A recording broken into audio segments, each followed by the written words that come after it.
Okay, so the way this will work is I have the video prepared and it's about an hour long. And what we'll do is we'll go through the video and we'll see specific points of the change, see, okay, I did this there and I was thinking these things here and I was thinking that I could use these tools and I could take the client this place or that place and, maybe why didn't you take them there? And so at any point that you have a question, you have a comment, you want to add something, go ahead and just kind of make a gesture, like raise your hand up, because I believe the way that it'll be structured is we'll have the video up front and then we'll have like little small panels of everybody just so I can see everybody. Then I can pause the video and then we can go ahead and we can discuss each and every part of it. Fully go? Okay, cool.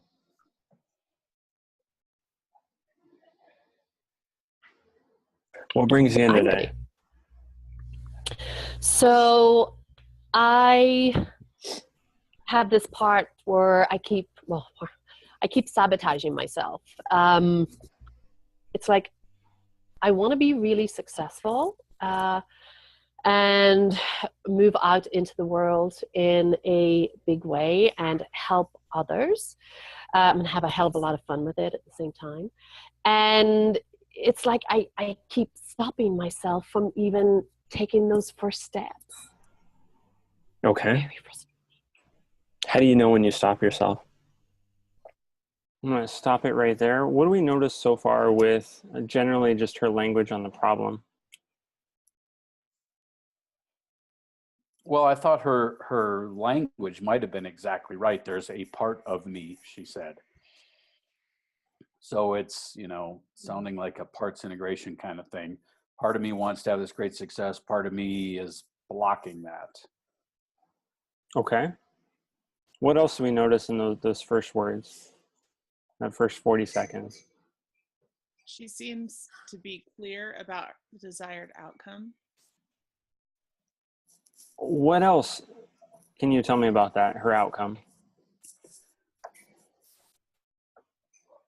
And this is something that we covered a few weeks back here. Really important for this.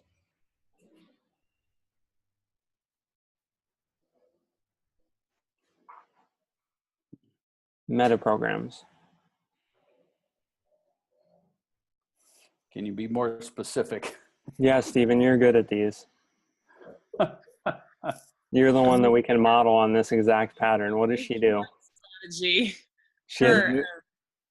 Her motivate. I forget. It's not the convincer strategy. I forget what it's called, but The towards strategy? Absolutely. Towards versus away? She's moving towards success. She's not moving away from failure. So that's huge for us to know. We know that she's somebody motivated by a bright future rather than a negative past or such. And it's not necessarily something we know, but it's something that we got a pretty good instinctual feel for. It sounded congruent. It looks congruent. What would you say, Anya? If it's not too long of an explanation, I'm kind of, hi everybody, I'm like a newbie here, but how did you get that? If it doesn't take too long to explain. Yeah, absolutely. And so I had asked her, what's the problem or why is she coming in? And she tells me what she would like. She doesn't tell me what she wouldn't like. It's not, I'm just so sick and frustrated. I got this thing that's holding me back and it's always in my way. The focus isn't on that thing. The focus is first and foremost on going towards success, being really successful, having a hell of a lot of fun. That's the first and foremost. And so what we want to see when we see those meta programs is where's the focus? And so it could be the case where she tells me that she wants to go and have all the success and she wants to be like really motivated and stuff.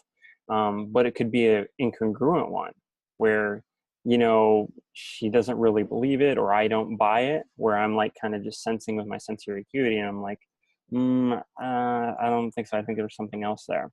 What I see when she did that was pretty congruent.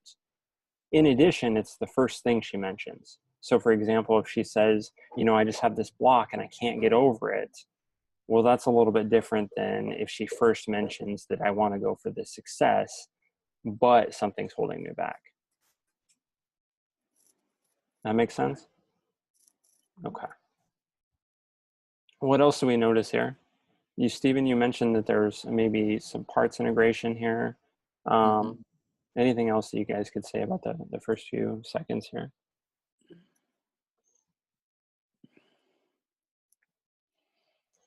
It's absolutely key, and sometimes it's troublesome, especially for someone who's starting out kind of working with others, to really get a gauge for somebody where you're like first like talking, interacting, getting some rapport with somebody, to get that all at once. And so that can be part of the big challenge.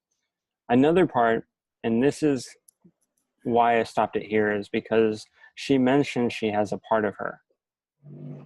And we could go right into parts integration, and that might be appropriate, but I don't think it is quite yet. What's You need more more, information. absolutely. And so if I'm talking to her and we're just having a minute discussion, I bet you she definitely believes that parts integration would be great for this. But we're not there yet. So a person first gets in here and they hear parts integration, they're like, okay, done. But I want more information. And to me, that's kind of her imposing her model of the world and how she thinks it should be changed right now, which it totally could be true, and I'm totally open to it. But I want more information, and I want to lead the change, first by pacing, seeing where she's at, and then ultimately leading it with the best thing possible. And leading it with the best thing possible could be parts integration, or it could be something else. So I had this when I was first learning, and sometimes or oftentimes what happens is people are like, okay, hypnosis, that's going to fix me. And sometimes it's exactly that, which isn't the thing that's appropriate for it. Okay. But at the same side of the coin, sometimes it is too. Cool. Thoughts, comments there? Makes sense. Okay.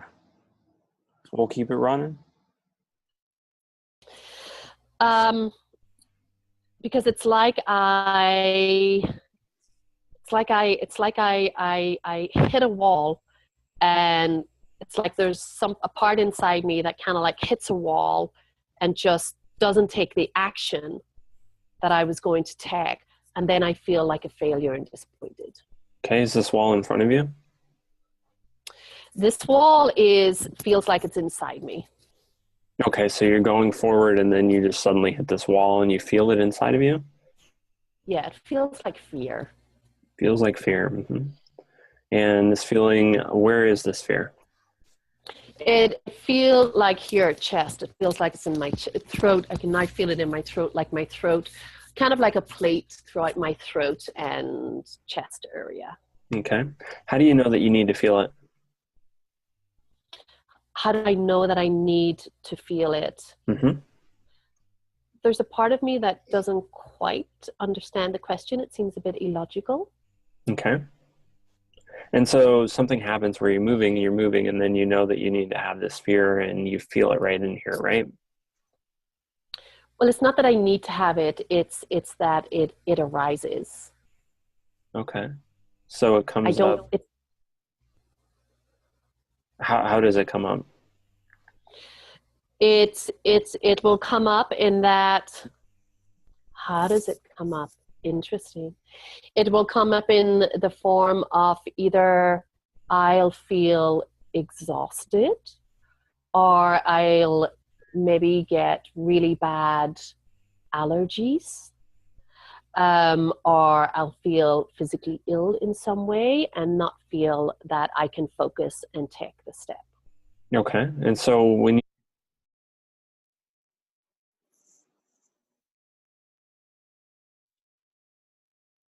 Shawn, you're muted. You're muted, Shawn. Yeah. good call. What do we notice in this whole sequence here? First thing that I noticed, Shawn, was I was trying to watch her eyes, and the reflection in glasses made it a little hard, but I thought it looked like she was looking down. So I was guessing kinesthetic. And then the first question out of your mouth was a kinesthetic question. So I thought that was interesting. Okay. Her language predicates support that too. Matching predicates, right? Yep. Yeah. Sorry. What'd you say, Valerie? Her language predicates match that assessment as well. all of the I feel, Yeah. all the physical sensation that's wrapped up with how she's describing the experience. Okay. Jude, what did you notice? Yeah, well, and I noticed that she's coming from a place of a part of me, a part of me, a part of me. So it seems like she's already got an idea of where or what she's coming from, or believes where she's coming from, or what it is. Because she was able to specifically describe its fear. Her wall is fear, Okay. without much prompting at all. She said that the block is fear. Okay. How's that sound to you, Anya? Sounds pretty accurate from your experience? It does. It does. It sounds like pretty spot on. Yeah.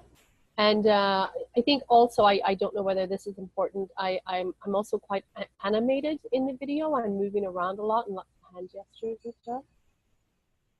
I don't know if that really is important. Okay. Maybe a lot of energy, right? Yeah, a lot. Okay. Part of what I noticed and kind of why I stopped it here is because she says the fear's right here, but it's in her chest and throat and area and stuff.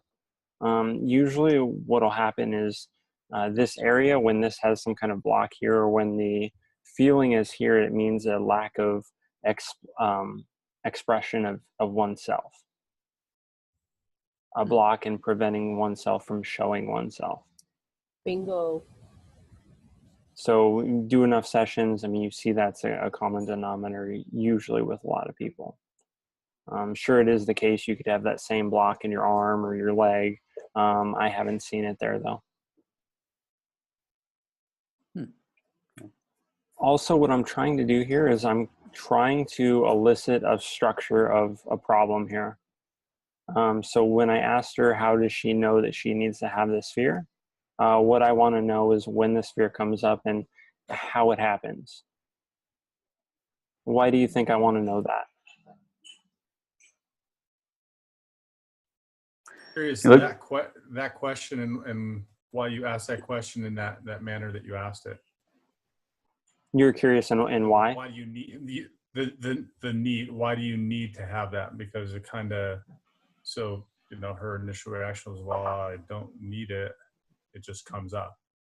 But I think your question was very specific by asking it that way. Mm-hmm.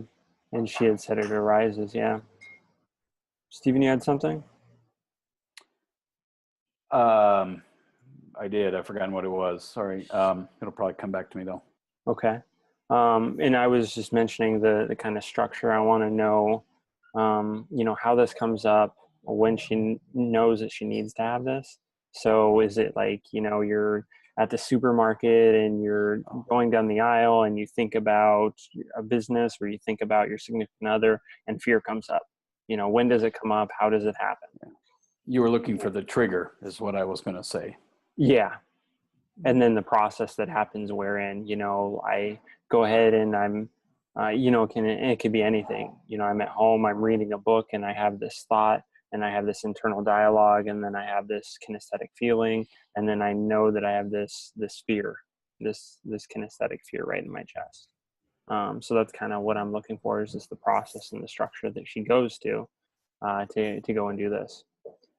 We had talked about this, I think it was last week, where Valerie did this with Sylvia, is, explain to me how I need to have this problem. I've never had this problem before. I want to know what it's like to be you, how to have this problem. And so that's what I'm looking for. And there's so many different ways around it that we can go ahead and have more opportunities to fix it.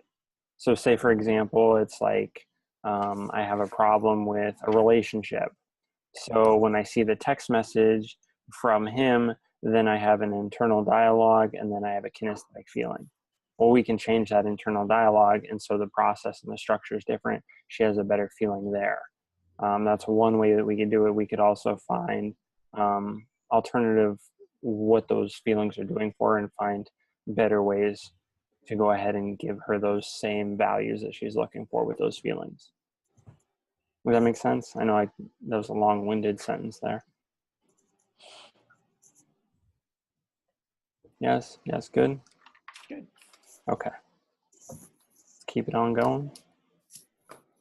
Say it arises and you give the description as you did. This happens because you allow it to, or it happens because of outside external circumstances? It doesn't seem, if I can, I don't feel that I allow it to. It does seem that there are external circumstances, like a lot of pollen in the air. I have a lot of allergies. Like there'll be a lot of pollen in the air. But there's a part of me that sometimes feels that these allergies get activated or triggered because it's a sabotage mechanism. Okay. Okay. I believe that's probably true too. And what I wonder, and this is probably the most important question, what is it that you want? I want to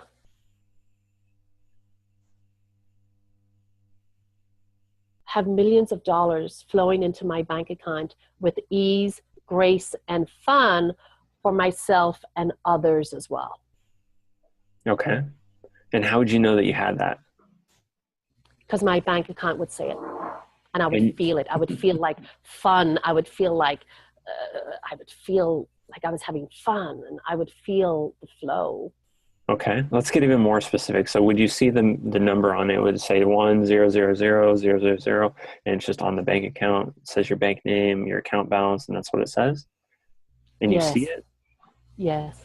and then you get the feeling. Yes. But even now, I'm getting the feeling, even imagining it. Oh, okay, okay. Makes me feel And happy. when you have that as well, is there any kind of sounds or anything else, like you did it, or anything else comes internally? Yay! Yay! I just feel this great upliftment feeling, and it just feels like I'm just happy and like I'm really in love with life. Okay. That happiness comes from being really in love with life. Okay. Now I want you to imagine this person out there in the future who has that. Okay. And Yes. how's your timeline go? Left to right, forward or back? Left to right. Okay. So if you go all the way to the right and you go in your future and you have that person out there, and just go and place her wherever it feels comfortable. Mm-hmm. Can you do that? Mm-hmm. Yes. Now what I She's want 2 you to, years in the future. okay, perfect. Now what I want you to do is float up on that timeline, look down below it at that person Mm-hmm. below, 2 years below. I want to pause it here before we get into more of the timeline work. And what I want to ask you guys, the $1 million in the bank account, how congruent did that feel for you guys? I observed a couple things. First, Anya, it seemed, was very congruent to me. I was watching her eyes, and your word, I think your question, Shawn, was about how would you know that? And her eyes went up. She was doing very visual description. And so your words immediately following that were asking visual questions, which I thought was beautiful flow there. Okay. What else? Do you think the problem is money here? No, I don't think so. When she started to describe her feelings, she started describing life being joyful and exciting, and so that's when there was started to be a lot of emotion behind what she was what she was saying when she was describing the $1 million or having $1 million for everybody else. The intonation in her voice and the excitement and the passion about it was less than about having a happy, joyful life. That's exactly right, and a great description, Jude. And what I'd ask for you guys, we were talking earlier about structures. In the structure of life and structure of the people who go through life, would you say the money is what causes the happiness, or the money comes after the happiness? Money comes after the happiness. And that's what I see over and over again as well. And so what's probably more important for her Probably not the money here, but the feelings. Wouldn't you say so, Anya?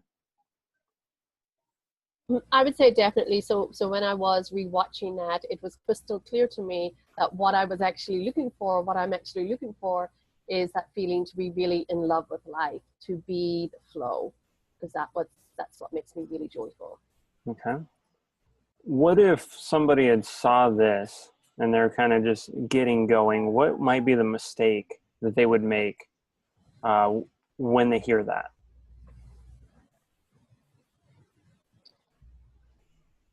Well, her strategy was to see a concrete measurement of success, and she went visual to kinesthetic. So the one mistake that could be made was to think that she needs it to be that way. The money comes first, and then the happiness comes from that. And if I'm a practitioner just getting going, how would that look? What would I do? I'm not sure I understand the You're question. You're probably going down the road of, what is blocking you from making $1 million? What do we need to work on there to get you to making $1 million and going down that route, as opposed to where I believe you're going to go, which is more talking about the feelings and the emotions and happiness in life.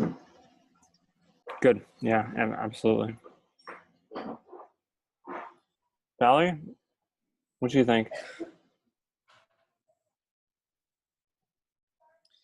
I'm thinking about the decoupling of the two outcomes of money and joy. How so?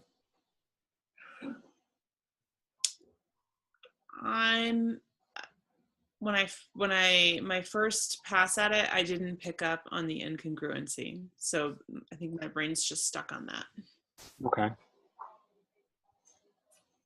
The way I see it, and it was a slight incongruency, it was something where I do think that she needs it, but I think it's more the case where it is kind of, as Jude said, a predictor of it, or maybe even a convincer strategy, letting her know that she's accomplished it and giving her the permission to feel the way that she wants to feel. That's the way I kind of see it. But also I'm open to the fact that, maybe it is also something that she does truly want, but what she wants more is these feelings, and so that's more so what I want to run with. That's what I notice more than anything. Mm-hmm.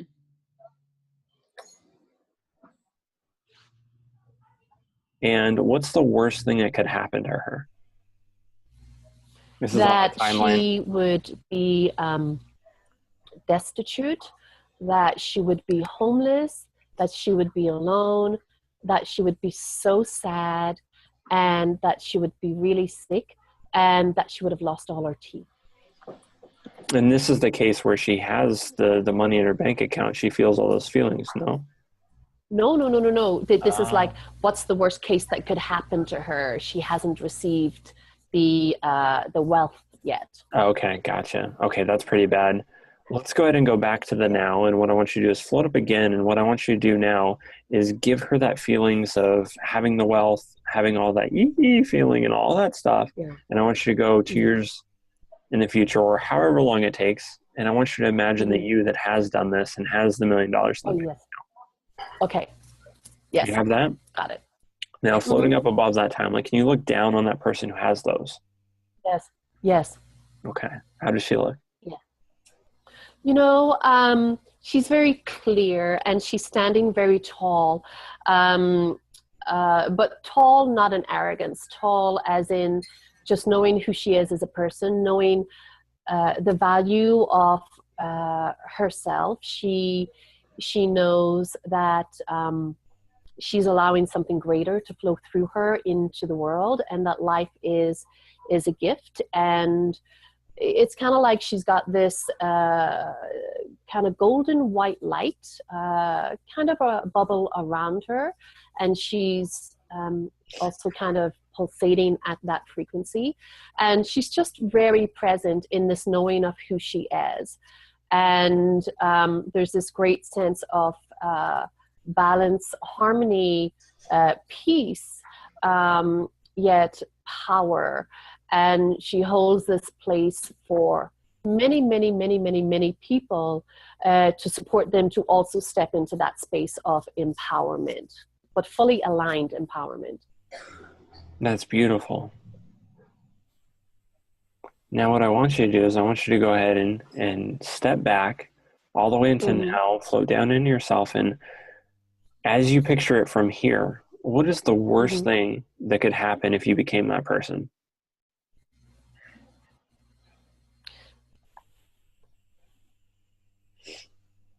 You know, there's actually nothing, because even if that person was to die, she knows exactly who she is, and she knows that she's not even afraid of death.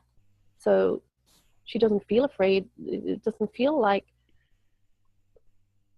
there's anything bad that, you know, she has this like great understanding of life, of reality.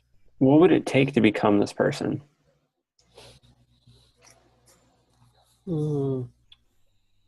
It would take me fully opening my heart and no longer being afraid to do that. Okay, what's going on here, guys, in your perspective? What am I trying to get?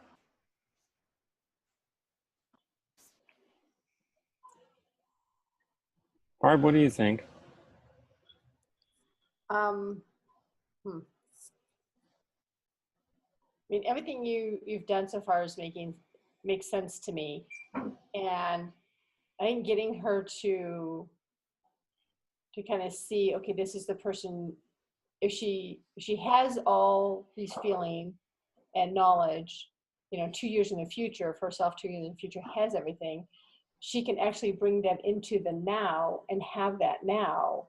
But there's still some resistance she has, which I don't think we've uncovered yet, because she just said, you know, she really needs to open up her heart in order to be that person now. And so it's just, what is it that's preventing her from doing that now? And so I think there's still some more information to gain here. Right. And so let's connect the two. There's something preventing her. Also the fear, right? Right. And fear is what? We learned this a few weeks, probably a few months back, actually. What's fear again? Do you remember? It's your subconscious trying to protect you from something. What else? Make believe. It's not real. Not real? Yeah. And in the session that we had, it was at least 2 months ago now, but fear is also a sign that you need to prepare for something. I do not remember that. And so what I want to know is the fear, it's doing something positive for her. And so what exactly is it? And so the question that I ask, you know, what's the worst case that happens if you accomplish this? And she didn't necessarily have it. It wasn't in her awareness quite yet. But I wanted to know, you know, what's it protecting you from? You know, this happens, you achieve this, and then, you know, shit goes totally wrong. Okay, what is it? You know, what is the worst case scenario? What is this fear, this awesome thing doing for you? You know, what did it succeed in preventing you from obtaining? And so she doesn't quite necessarily have that. And so then I take the route of, okay, what would it take to become this person? And she has that, just opening her heart. Sometimes the fear is actually preparing for being that person. So it's not like a daunting, like, oh my gosh, I'm scared of preparing for this. It's something else happens when she gets to that point. And that's why she has the fear. I'm going to cry as I say that. Yeah. Okay. Yeah. That's what it would take. What's the challenge in that for you? That I'm afraid that if I do that, that I'll get attacked. And even when I say that, I can, obviously it's a fear that I have, but I'm going, that's completely illogical. That's not going to happen. But it's a fear that's there. Yeah. Illogical or reality, non-reality. What is the difference, right? Right, right, right. Attacked by what? Yeah. Or whom? My family is what first comes up. Um, my family is extremely judgmental of. Okay, I want you guys to notice that the head scratch. It's a sign of self-perseverance or Preservation. self-preservation. Yes. Where, if I'm rubbing myself or if I'm, brushing myself or something like that, it's self-care. And so that's a very congruent response that I would expect there. Mm-hmm. Also, right before that, I broke state a little bit when I talked about fear or non-reality. I want to do that because I want to ease the tension because I know that we're going to something a little bit more troublesome. Okay. So you can think of it as fractionation with hypnosis. If you take somebody into hypnosis or you take somebody into a state, take them outside of the state and take them back into the state, they're going to be deeper in the state. And so by my breaking state and taking it to something else, something loose, something not related to the problem, it allows you to go even deeper into the problem. Wow. Okay. Which isn't to say it's absolutely necessary here, but it's to say that it's useful. My yogic, meditative, personal development lifestyle, and they're they aggressively attack me because of this, both verbally and sometimes they try to physically. Okay. And what's the worst scenario where they attack you? That they would beat the crap out of me. Really? Pulverized on the floor. Yeah. They're Irish. We're Irish. We're born in Ireland. They're still in Ireland. I'm in America. They're in Ireland. Yeah. So they'd actually get physical with you. Wow. Okay. Would you live? I would live. Okay. And yes, I would live, and they probably would not actually be able to do that. But my worst fear is that they would do that. My worst fear is also, what's coming up is that I'm actually living my worst fear, which is that I'm allowing the judgment and the fear of my family to stop me from stepping into my greatness. And I'm living that. Mm-hmm. That's my worst fear, and I'm living it. That's the beating up. That's worse than physical beating, right? So when you have this judgment and you allow it to kind of control you in the way that it is done, what does that do for you? Makes me feel like such a failure. I feel like such a failure, and I feel stuck. And I just feel like it's like I'm feeling and seeing and myself stuck in this kind of cycle of the failure, trying to move out. Then that fear arises, and just because of the fear, going back into not taking the step, feeling like a failure, and it's this cycle. And when this part, my intention was more towards to go to the positive benefit of what the fear does.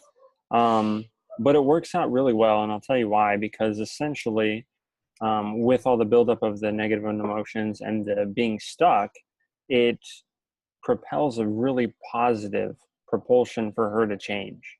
And so going through all the negative, going through all of the problems, and then eventually, as we're going to say here, going towards the positives is going to give even more incentive to go towards that. I think I had mentioned to you guys this a while back is it's oftentimes very beneficial to go really deep in the negatives just to, one, get an understanding, but also two, to have such a contrasting view once you do get to the positive. Because that's what really propels the change, or a factor in it at least. Make sense there? Yep. Okay. Anya, how you feeling? Thanks so much for sharing all this with us and being here so we can ask you questions too. It's kind of weird, and I feel a little bit vulnerable, and I'm observing my inner critical voice coming up as well. But it's also fascinating because I'm getting a deeper insight to what actually went on, because I was very much in a very deep process with you at the time. Yeah. a whole different viewpoint now. I'm kind of looking at it differently. Yeah. Thanks. Does that make sense? Absolutely. And so when you're in this cycle of failure and being stuck, just going over and over again, what does that do for you? It's heartbreaking. It's heartbreaking. It makes me just feel like I'm not going to be able to bring my gifts out into the world, to share them with other people, to support them. It feels like I'm wasting my life. I'm wasting this incredible treasure trove that I have cultivated inside of me that can help so many people. It's like I'm banging my head against the wall all the time. I know I've got it inside of me, and it's like I'm afraid to bring it out because of judgment. Mm-hmm. Doesn't make sense, but it's there. And I'm sure you probably know this presupposition of NLP, that essentially that everything we do, every behavior, every action that we have is always for some kind of good intent. So what I wonder is, what good intent, what positive benefit can you get from allowing this judgment, allowing this cycle of failure, and just being stuck? What positive intent could all this do for you? Yes, and I do understand what you're saying with that. And what that can do is give me the illusion, because it's not the reality, the illusion of being safe. Okay. Because if I'm not taking that step out into the world and sharing my gifts, I'm not public, I'm not being seen, so therefore nobody can point the finger, judge, and try to attack me. Mm. And if they were judging and they were attacking you, you wouldn't be safe, right? Exactly. What's it like? So we have our structure now. She puts herself out in the world. She does this action. She's judged. Then she has this feeling that stops her, and then she keeps herself safe by protecting herself and not going out in the world. That was the process. Her intent is ultimately to get past this feeling and to show herself and express herself to the world. From the very beginning, that's kind of the structure of the process that I was looking for. Cool. Mm-hmm. So I do X, Y, and Z, and then at Y, this block comes up and I can't get to Z. When you don't feel safe? How do you know?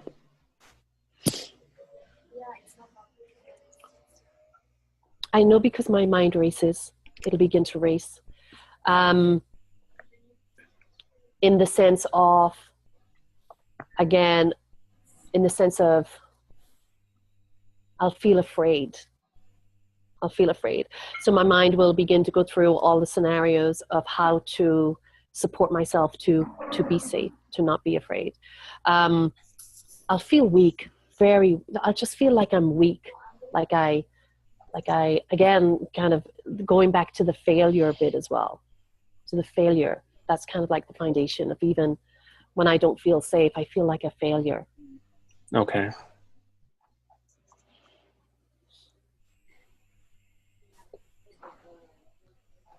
So the way I see it, and there's two parts in this, where essentially you have this one part that it really wants to go out there and give your gift, to really live the life you want to, not be stuck, and really get over all these things, help a lot of people, have that $1 million in the bank account. And you have this other part of you that's holding you back, this part that's self-sabotaging you, this part that keeps you in this circle of failure, of being stuck and having other people's judgment. And these two parts, they both do something good for you. This one part, it wants to go ahead and keep you safe. Mm-hmm. This other part, it wants to go ahead and it wants to help you give out your gift. What do you get by doing all those things? By giving out my gift? By giving it, to the world. I have a hell of a lot of fun. What's happened here in you guys' perception here? What am I doing? Just exactly what you said you were going to do. she went into the negatives to get a real intense feeling of the downside, and now you're trying to bring out the positive side to create a momentum towards that positive outcome. Why do you think I'm doing that now?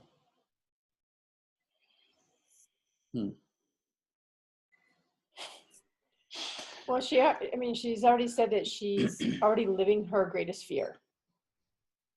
And so I think it's like she's recognized that, and it seemed like that was a huge aha moment, that she's already living that fear. So there's really nowhere to go. She couldn't go any further negative because she's living her greatest fear. So now this is an opportune time to turn her around and start getting her to move into the positive, because it's kind of like she's hit rock bottom with the negative. And I love the metaphors that she keeps using. John would love this. Yeah. Oh yeah, he would. There's also a concrete reason too, other than that we've gotten all the way to that negative point, but also I have the information that I need. So here it is. I've spent about 15 minutes in this session, and I go through the problem. I see it from a bunch of different angles, and I observe it. And then finally, I kind of just have the structure of the problem, and then I see a direction to take it. In this, there's not much else that I need. There couldn't be too much more information that would sway me from the direction that I'm going now. And so what do you think that she needs? What kind of processes or techniques might be beneficial for us here? Because if we see the structure of the problem here is that I'm going forward, but then I'm prohibited by this fear, this family that's imposing itself on me, and I can't go forward and give my gifts. That's the structure of it, right? Mm-hmm. What could we do to remedy this?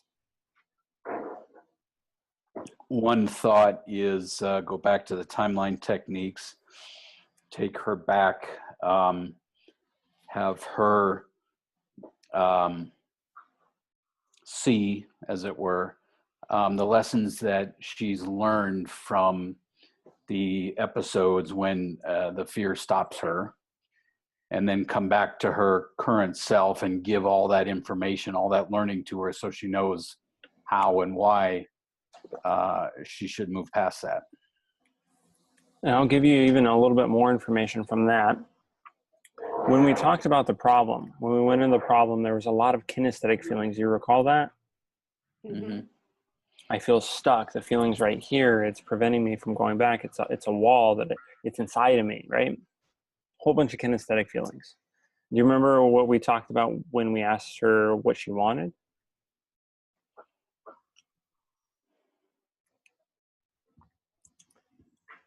She had said, I want to be really clear. Mm. And then what else did she say she wanted? Besides $1 million in the bank account. And I even went and I had her picture it and visualize it. But what else? Well, she wanted the joy. Mm-hmm. To have fun. Yeah. And I believe she said that she could see herself just enjoying life and having fun. She's really clear. And everything looked well for her. And so if we see this also, what we're noticing is that the problems, the stuck state is largely kinesthetic. And the wanting state, the problem-free state is largely visual.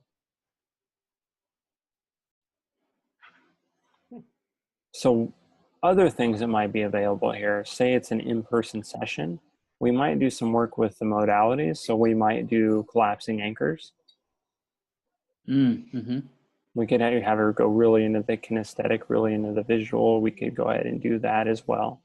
So we can anchor in that visual state to a kinesthetic, maybe on one knee, and then on the other knee, we could go ahead and do the stuck state on that knee, and we could collapse the anchors. Okay. What we might also do is we might just all work in the kinesthetic realm, where we could cross over visual submodalities into kinesthetic submodalities to make her a little bit more aware kinesthetically. What would that look like? So Stephen, say for example, you have a problem in your eyesight. You can't see to your right, for instance, but you can feel to your right. You're really good at kinesthetically feeling over to your right. And so what you do is you'd look at your arm, and then you'd eventually feel it, feel it, feel it, feel it, and then you'd see it, you'd make it out. And so it's crossing over synesthesia, essentially. In this, how it would look is you can feel this problem. Okay, well, now I want you to go in, I want you to see yourself. I want you to go ahead and grab your arm, feel yourself as you're a success. Or I'm sorry, look at your hand, and I want you to look at the very tip of your finger, and I want you to imagine yourself being a success, and I want you to go ahead and reach out and hold that person's arm. And so now you're crossing over both the visual to kinesthetic, the success. So you're mapping across the success on that kinesthetic modality. Okay, when you're doing it, I get the synesthesia, but she's stuck in the kinesthetics and she sees clearly where she wants to go visually. So do you start with the stuck state and map it across to the goal, or do you try to go the other way? I'm not clear on that. I start with the outcome, visual. Okay. So you map it backwards to the kinesthetic, or cross map it, really. Okay. Yeah. We'll see a good example of this here shortly. Any other thoughts, comments about where we're at? Yeah, Jude? Could you just do a parts integration that would remedy all of it, taking the parts that's fearful of all of this and the part that wants all the success, see how they're both working for her highest and best, and bring them together?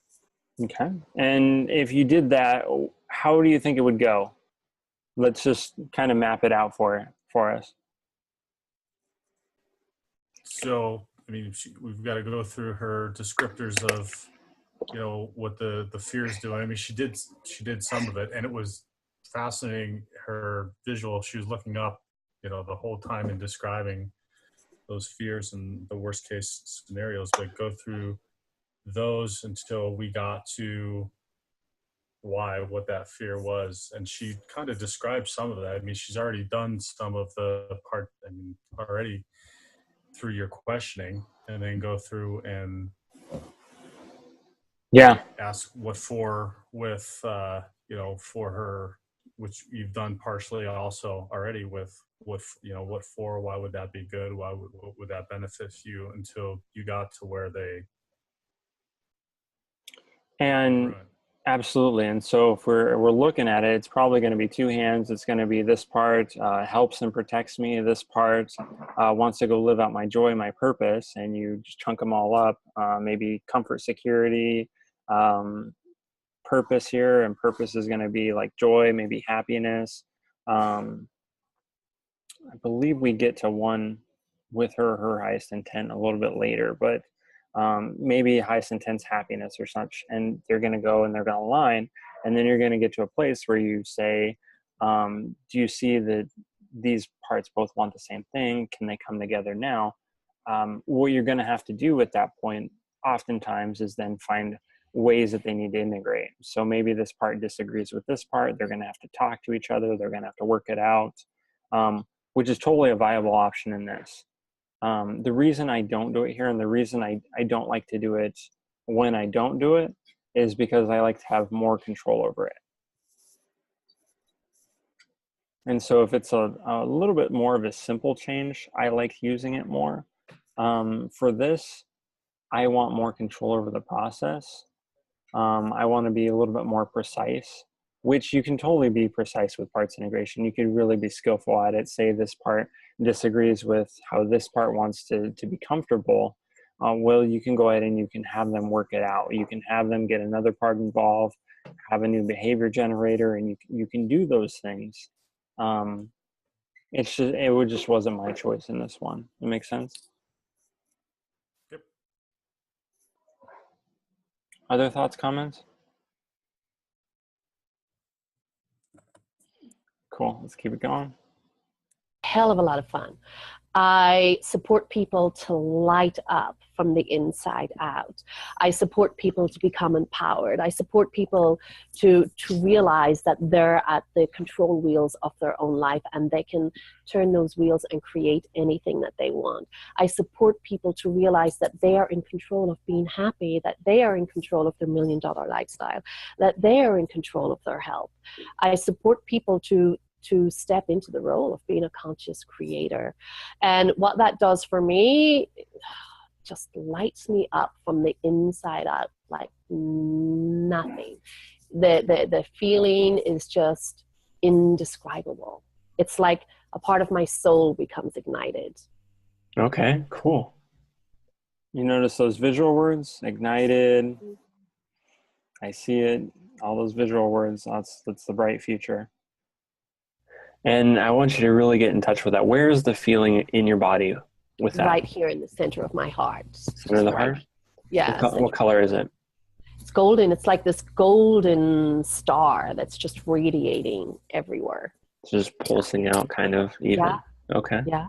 Right here. Can you make it even more bright? Oh, yeah.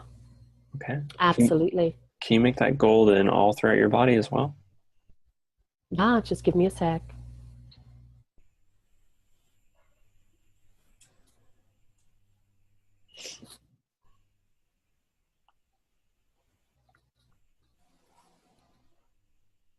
Okay, yes. Okay, cool. And is there any sounds coming in this experience for you? It's just this incredible feeling of being happy. Okay, no internal dialogue, just this amazing feeling. Yeah, there's actually none. There's just this great sense of peace. It's like my body is totally feeling this sense of harmony. It just feels like my whole body is harmonized and just every part of my body is at peace. Notice how quick that synesthesia was, where essentially we had her looking and then she went so deeply into the feeling. Didn't take much to get there. You changed the stuck state around pretty quickly. And so one strategy that she could learn from this is having a visual cue and then turning it into a kinesthetic cue. And that's sometimes what you'll see people learn that they can do, and then they have a process for doing it. But in this, I'm impressed by how quickly she gets to the kinesthetic feelings. It's probably because she's so good visually as well. Yet present and yet fully alert and awake and alive. Beautiful, beautiful. What I want you to do is I want you to go ahead and take all this feeling with you. And I want you to float up again and go on that timeline. And this time I want you to go a little bit slower, and I want you to just kind of sprinkle that feeling along and watch as you go. Sprinkle that feeling along as you go. Keep going, keep going. And I want you to keep going all the way until you're at that place where you have that $1 million in the bank and you see that glowing light below you, that person we had envisioned earlier. And just let me know when you're standing right above her on the timeline. Got it. Got it? And now what I want you to do is float down into that person. And I want you to feel all those feelings and let me know if it's any different than how you had imagined.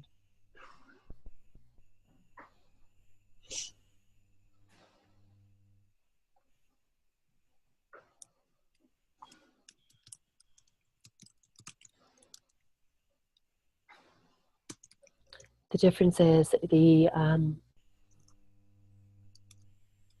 presence is much more profound than I could have imagined, and the sense of just knowing oneself is more profound. Okay, beautiful. Now what I want you to do is I want you to take all that feeling, all that presence, the sense of oneself, everything that you have there. I want you to step outside of that, and I want you to see that person in the future. And it could be you're just a fly on the wall. The part that's... Could you say that again? At first, you were inside that person in the future who has all these things that you want, right? Yeah. And you're feeling that wonderful sense of presence, that wonderful sense of knowing oneself. And what I want you to do is step outside of that person, just as if you were like a fly on the wall, watching that person, seeing what she does. And I want you to observe and tell for me what exactly happens with her in her experience, what she does, what she believes about life, everything you can go ahead and tell me right now. She sees beauty and this profound sense of appreciation in everything, even a simple wildflower on the ground, the sense of beauty that she feels in that, the sense of appreciation for its vibrancy, for its beauty, for its vitality, for its life. And she stops and she gives, she connects, and she appreciates even the blades of grass beneath her feet. She's aware of even the blades of grass and the beauty of them and the vitality and the aliveness, and she gives gratitude to those. And she even takes it further. It's like even going deeper into the earth itself and the core, and just to get into the bigger picture of this. What is happening is that it's like it's not that she is giving gratitude for everything. It's like she has embodied this profound gratitude for all that is, and it just emanates from her. And she's integrated it fully, everything. And it's from this profound key, seeing a key here, it's from this profound sense of gratitude that really all else seems to arise within her, but the gratitude really seems to be the key. Okay. Gratitude. Beautiful. Gratitude. And then as you're looking at her, what I want to ask you is, what does she do throughout her day? You mean like from waking up in the morning? Yeah. So let's just go back to, so as she begins to wake up in the morning, it's like she trains herself to immediately, the first thing is, I remember who I am fully. And she has trained herself to really wake up in that state of knowing who she is. And it's kind of like a light gets turned on inside of her, a light of joy, a light of fun, a light of this mischievous kind of fun. And she just wants to have fun. And she's just so happy. And she gets out of bed with this sense of appreciation for her slippers as she puts them on, for the bed, for the comfortable night's sleep. She gives so much appreciation for her body, for it being healthy, for it being vibrant, for it being alive. She appreciates everything, and this is even before she's really even gotten out of bed fully. She just appreciates everything around her. And as she begins to move through her day, she doesn't do it's not like she does anything like really wild, like stands on her head or does cartwheels or turns into a butterfly or anything. She does like everything throughout her day, but it's always from this state of gratitude and appreciation, which emanates all of this joy and just love, and everybody loves her. Because everybody can feel. I mean, it's clear that she's in this state, and everybody loves just being around her, and not even necessarily, having to be right in her field, but just even, sitting close to her, they feel better. And she's not really doing anything. She's just naturally emanating this field, this frequency of love, of gratitude, of healing, of beauty. And she's vigilant of her thoughts as she drinks her tea in the cafe. She's monitoring the thoughts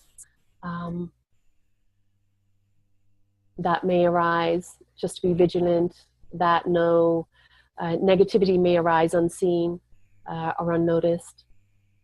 So she's always like vigilant and aware. And she just loves people. She loves this planet. She loves everything, and nothing negative really comes into her field. Mm. Nothing negative, because it's kind of like the gorilla in the video. It just doesn't come into her field because she's not really holding any of that. It's just not present in her reality. And people feel that from her. So therefore, when they do engage with her, they're not bringing their baggage even into that field with her. Because she holds that positivity, they respond and mirror positivity back. And it's an upliftment, if that makes sense. Mm. Let's go ahead and take her. Helps everybody, yeah, just by being herself. She's not being anybody else. She's being her true self, and that helps everybody and everything. And she's aware. She's very aware of the effect that it has on the planet and everything that's on the planet. And she chooses to remain in that state and to continually cultivate it. Mm. This is her work in the world. One Beautiful. of her work. Beautiful. Okay.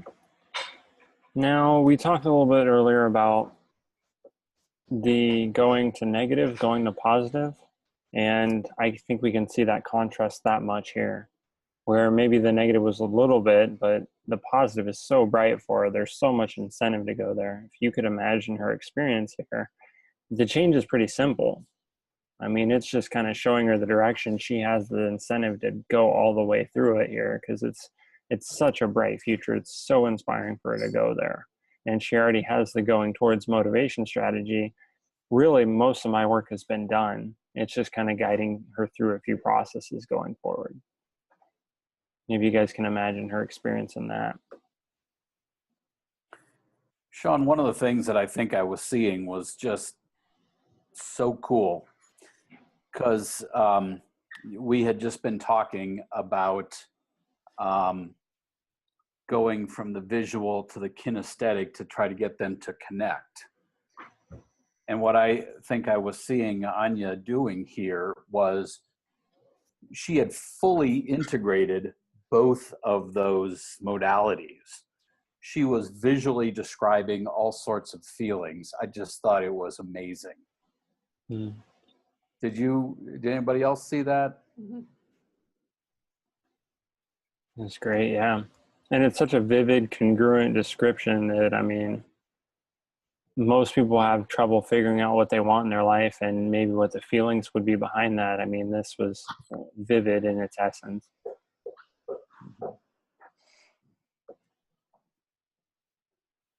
Also, a few things I wanted to point out is one of the keys here is gratitude. This sounds a lot like gratitude in what she's saying. The words that she's saying, what she's doing, this is semblance to gratitude and everything that I see. In addition, I use very permissive language. Have you guys noticed that? Mm-hmm. Yep. Mm-hmm. What do I mean by permissive language, Stephen? Vague, open to being interpreted however she needs to interpret it. Why do you think that's in place? I utilize that. Why do you think?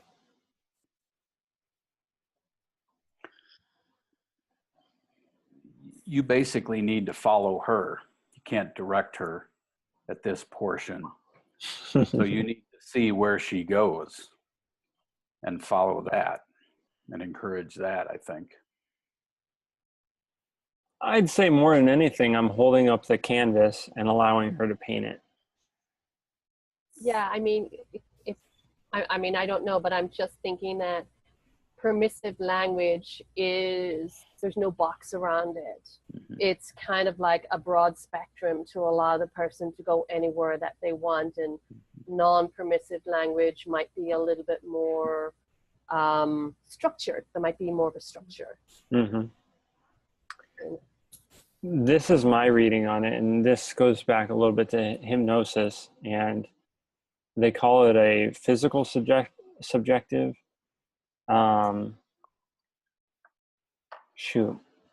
And a physical suggestive. I forget the words for it, but essentially there's one that'll respond to commanding language better, and then one will respond to indirect suggestions a little bit better. And so what I read here is that she responds a little bit better to just indirect suggestions. And so some of the words and the phrases that I use, and I wonder if, or I say, and this question that I have, it's very indirect. It's allowing her to go wherever she wants. It's not telling her, I want you to do this now. It's more of the case where I wonder this, and can you do this? And it's just letting her go with it. I didn't really test for it, which you do in hypnosis. You can test this as a physical suggestible, and they respond to direct commands, direct suggestions. It's just my reading that she would respond a little bit better to those, if they're more indirect here, which it seems like it does well. And I think that painting metaphor does really well, because if I was instead like directing her paintbrush and making sure that she did this stroke and that stroke, I think it's a little bit difficult. But if I'm just holding up the paint board, then she can go where she likes with it. You okay there, Valerie? Okay. Sometimes I'm not sure if it's like there's a lot coming at you, or you're just taking it all in over there. Cool. Any other things you want to add? No, it's just like I'm seeing her just throughout the day, and it's just, just regular normal things. But the key is she's holding this state. She's doing everything normal, everything regular, but she's holding this state throughout the whole time. Yeah. Okay. I want you to go ahead and go to the place where you love seeing her the most, wherever that is. And I want you to go ahead and reach across and just grab her hand, hold her hand there in yours, and tell me how that feels. I'm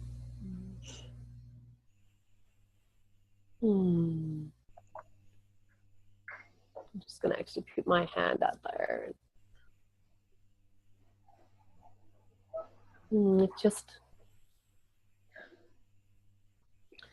What I feel is that she has no resistance to anybody coming into her field. She has no fear. And she's totally open to anybody coming into her field. She's not judging, she's not discerning. And how does that make me feel? It makes me feel like she sees me. It makes me feel loved. It makes me feel, I can feel her love for me as I'm touching her. How does she handle such things as her family judging her or anything else? She actually feels a deep compassion for their choice of staying stuck in negativity. And she realizes that while her path is her path, she cannot change anybody else's path unless they choose to come up to her and consciously participate with her at a particular level. So she has a great deal of compassion for them, and she chooses not to engage with them physically that frequently, if at all, while they choose to remain in negativity. If they choose to shift, her heart is open and she will embrace them fully and support them in any way that they want and will help them. But as they are, and she doesn't feel hurt by that. She just has a deep sense of compassion for them. There's actually even a little bit of a pain for the extent of their suffering that she perceives, but it doesn't affect her in negatively. And she just feels she feels a great deal of love for them. Okay. And another question that I have is, how do you feel about that? I feel that that's fucking awesome. Mm. I feel everything about her is awesome. I feel who she is in the world, what I perceive as her courage to be who she is and allow that to be fully present. Is just so courageous and such a beautiful light in the world. And I feel also that her elegance of being able to cultivate who she is despite the negativity of her family is just awe-inspiring. Mm. And as I you're want to be her. as you're feeling her hand in yours and looking Mm-hmm. at her, this remarkable person who you want to be, seeing her Mm. there right in front of you, what I want you to do next is ask her, what does this you now need to become her? And I want you to listen to her response.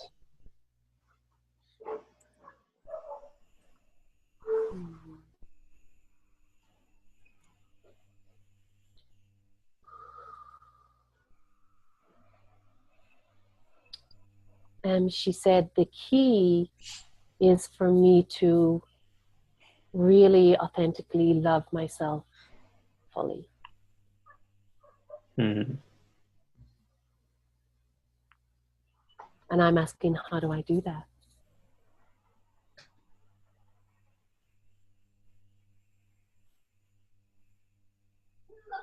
And she's saying, like you used to do, but you stopped, which is every morning and every night and throughout the day, you become still, you become silent, and you connect with every single cell in your body, and you activate within each and every cell the frequency of unconditional love, acceptance, and healing, and you allow that golden light to radiate throughout each and every cell of your body until you are fully enveloped in it. And that is how you get to where you want to be. Okay. And as you're looking at her, listening to her, anything else that she has to say to you?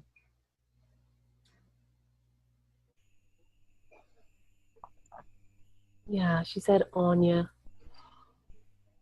oh, you're doing so great. You have come so far. You're not that far from what you actually want to be. The consistency is the key. Just to be consistent, to be vigilant, and to always make the choice. To make the choice of always choosing to love yourself no matter what your mind tries to tell you. Mm. And if you need to stay away from your family until you get strong enough, don't feel guilty about doing that. Because at some point you will feel so strong that you can be in their presence and not become affected by it anymore.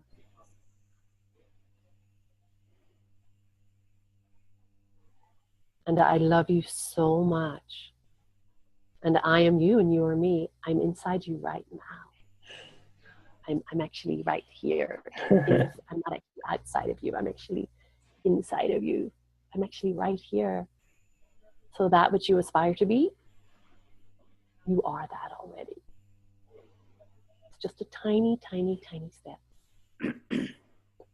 I want you to tell her thank you, and then Thank you so much. I love you. embrace her in however you want to, however she wants to. I love you. I love life. Love life.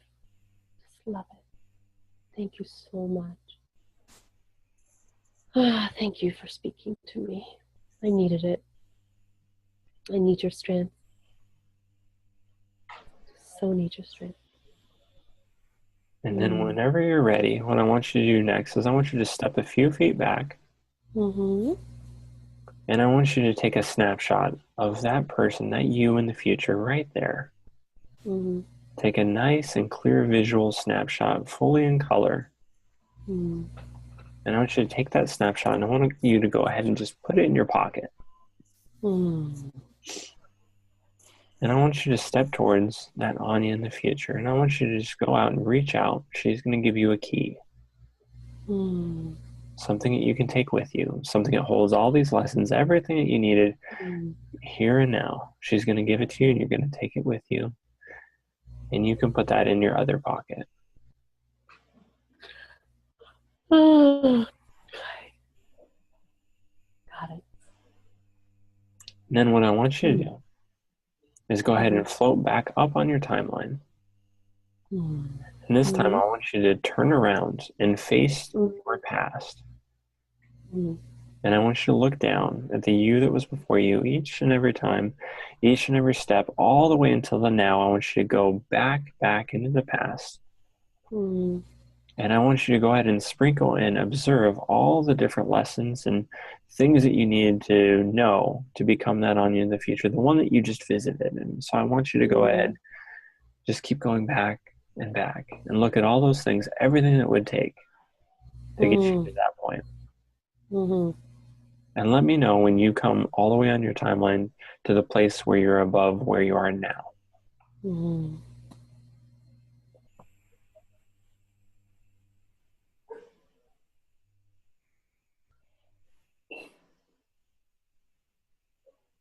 Mm. Yes, I'm here. Okay. So there's a few things I want you guys to observe there. First off, just the overall process. Similar to what Stephen described, where we go in the future, we give her the resources that she needed, and she comes back to the present now. With the resources already being inside of her, what I observed is that she taught herself her own lesson there. And I had her bring back two things. What were they? The picture and the key. Okay. Why do you think I had her bring back the key? You recall it earlier in the session? I don't. I thought that might be kind of challenging. So yeah, she mentioned something to be the key at the beginning. And she described it a few times. Fortunately, I was able to pick this up and have the Anya of the future give her the key. Now, I'm a little bit unsure as to what exactly it is. So that's why I put it in as a key. For me, I think it could be gratitude. She also says that consistency is the key. The Anya of the future tells her that. She says that consistency is the key.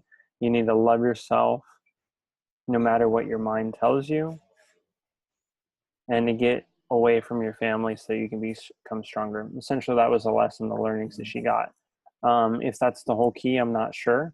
If it's just consistency is the key, or if it's just gratitude is the key. All that's left to interpretation, however Anya pictures it.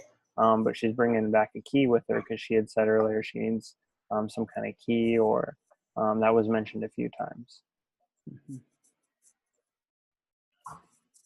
And so now we're just having her float up, spring all those lessons and learning so that she's here now.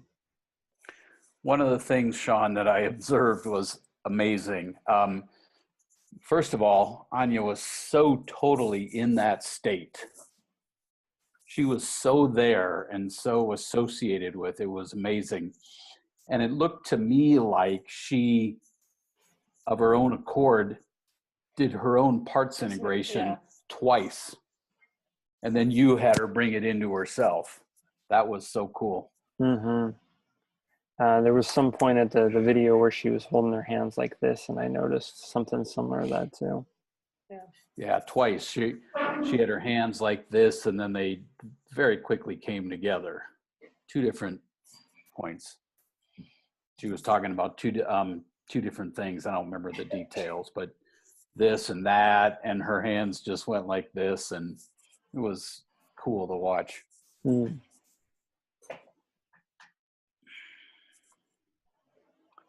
Now, what I want you to do is I want you to float all the way back into the you that is you here and now with all those lessons, everything you took from the Anya of the future. You have that key, you have that photo as well. With all those lessons, all that knowledge, all that wonderful experience, and you can come back to me here and now.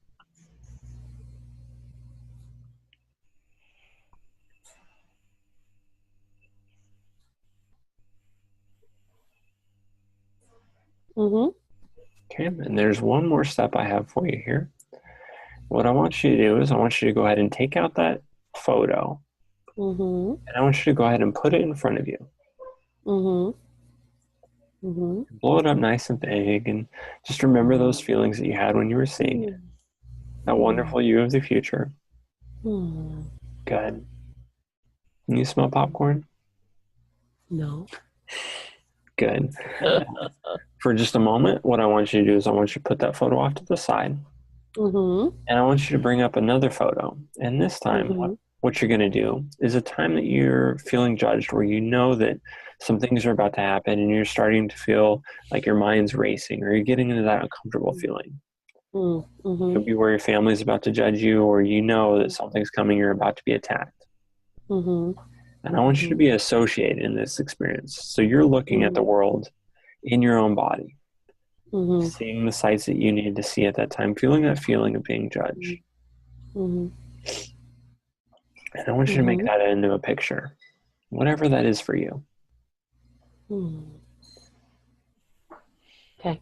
Okay. Now, what I want you to do is I want you to put that right in front of you, right in front of your face there. Yeah. And go ahead and look at it. Is it blurry? Is it clear? How is it? It's relatively clear-ish. Okay. Is it in color? It's in black and white with a tinge of color. Okay. I want you to go ahead and put a frame around it.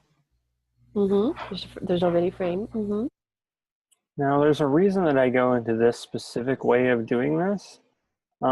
First off is because I'm not exactly sure where I'm at with her. She's following along so good. I just want to make sure here. I'm double checking myself.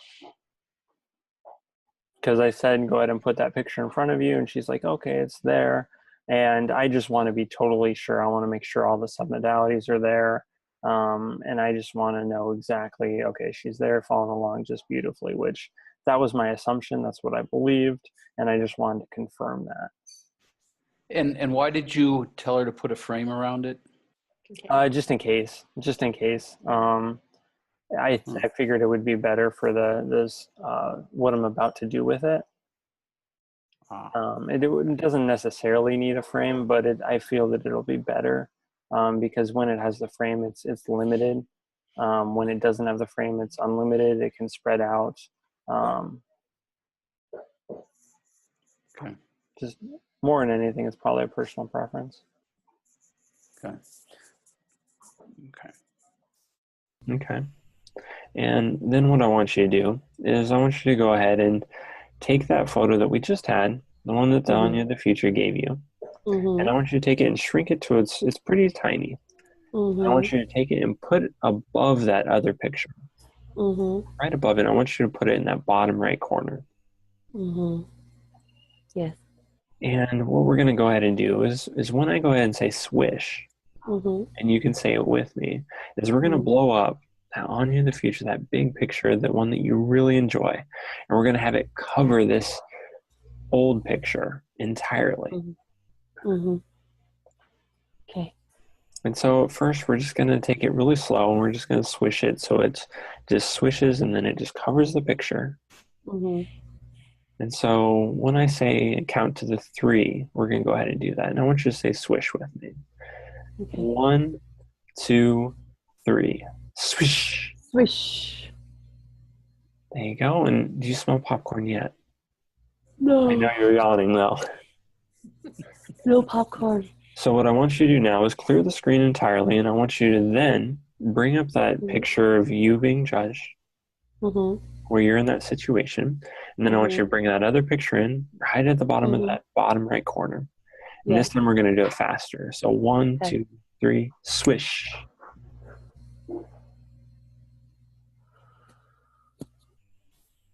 Okay, clear the screen.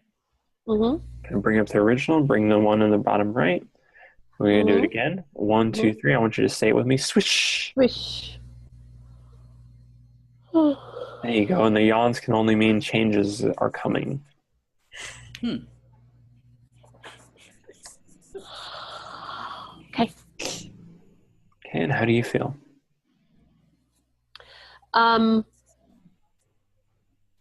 I feel that we haven't quite cleared it yet. I can still feel a little bit of a tightness in my throat and chest, but I can feel a bit of a shift. I agree. This is me checking in on her again. I'm noticing that the changes are happening. I wish I had just focused on her on this part of the video, but what I see, and she's following along just fine, but I want to check in and make sure. Of course, I was planning on doing a bunch more swishes at this point, but I wanted to see exactly where she was at.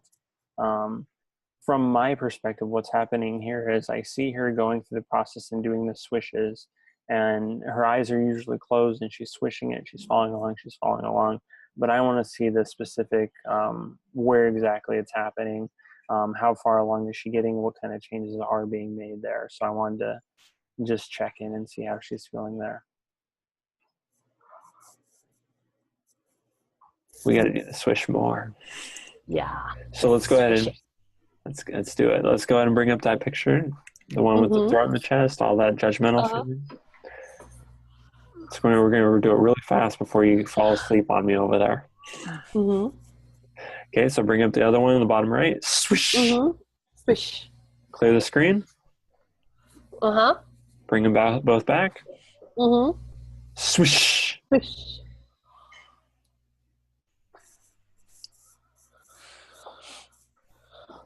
Okay. Clear the screen. Swish. Clear the screen. Swish. Clear the screen. Swish. Swish. And go fast for me. Go swish, swish, swish, swish. Swish, swish, swish, swish.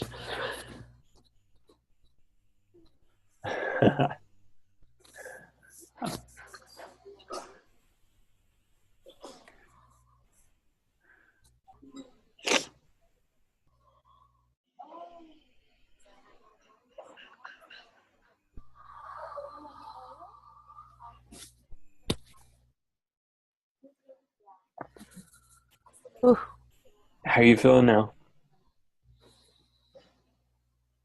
I'm feeling like we're onto something big here. I have to check because I've never had somebody yawn while we're doing the swish. Well, what that means to me is there's a huge release of energy. Okay.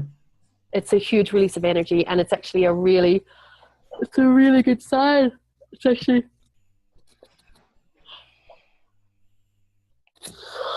It's the negative pattern, energetic pattern. Okay. Leaving. Okay. Yeah. Let's do it 10 more times. And honestly, I've never seen it where I was doing NLP before with somebody and they yawned. So this was totally new for me. However, this makes total sense with her problem. If you remember at the start, she had all this blockage with her throat. She was stuck. And now yawning, release, clearness, the energy is being released from there. It makes total sense in the way that I see it and interpret it now.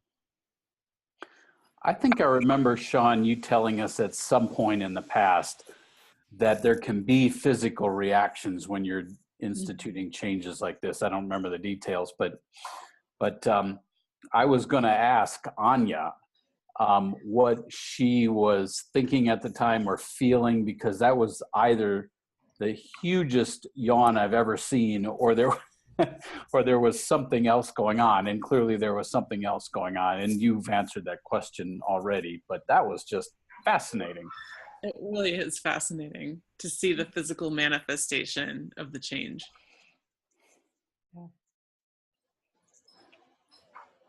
So for me, there wasn't much of a thought process going on at all. I was like really in the moment, but but very aware that there was an opportunity to release lots of energy. So I was just on, if my body had done God knows what, I would have allowed it to do what it needed to do, because I just wanted the energy pushed out. And it really came up as really powerful yawns that it was a little bit embarrassing doing it in front of Shawn, because I knew he was also like, recording it, but I wasn't going to stop it, regardless of being embarrassed, Yeah. You were in touch enough with yourself that you knew that something else was going on and what it was, and that you needed to let it happen. Absolutely. Very cool. Yeah. It looked very satisfying. By proxy, it looked very satisfying. It was. Often you'll get some things that you haven't seen before, and sometimes the best thing to do is just stay there, stick with the process, and keep going. I do remember something about the physical releases, and it definitely is true that the body and the mind, they're intimately connected. You need to do it more. Yeah. Yeah. Still. Whew. Yeah. Okay. Pictures back up. Swish. Swish. Clear. Pictures back up. Uh-huh. Swish. Uh-huh. Just keep doing it while yawning. If you can, just keep doing it while yawning. I think that we might as well. Swish. Swish. Swish. Over and over again. Swish. Swish.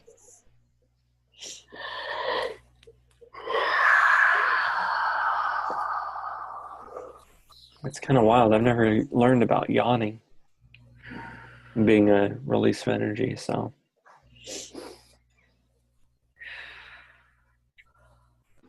I'm still doing it. Okay.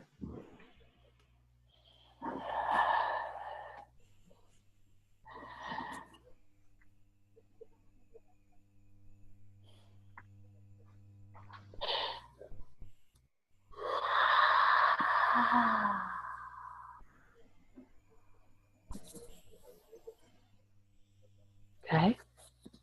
Oh, wow. Your eyes shifted a little bit there. Yeah. What shifted?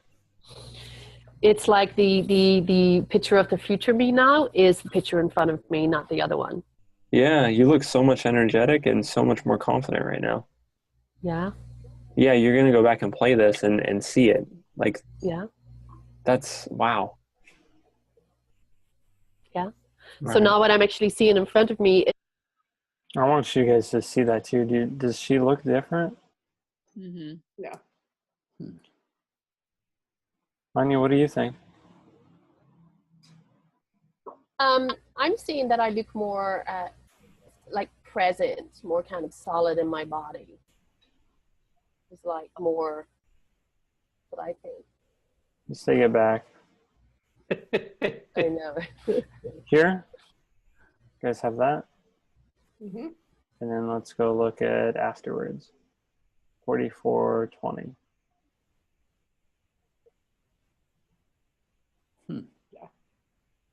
Regenerated. Mm-hmm. Right? Confident right now. Yeah. Yeah, you're going to go back and play this and see it. Like, Yeah. that's, wow. Yeah. Right. So now what I'm actually seeing in front of me is this stable picture of the future me. It's like right there. There's a little bit just on the left-hand side. There's a little bit of the old picture. So I'm just going to kind of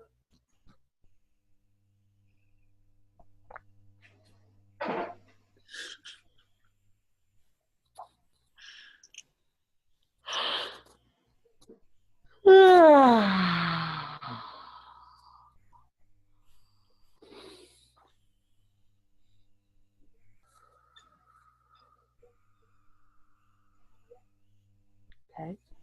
Let's swish it 10 more times, see what happens. Awesome.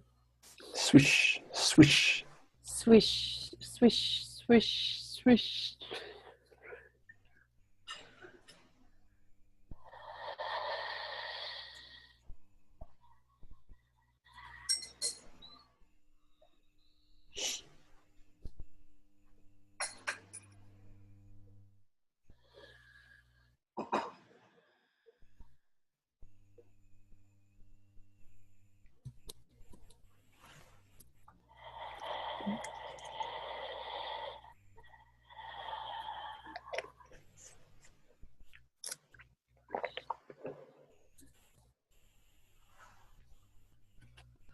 It's like my whole body is releasing right now.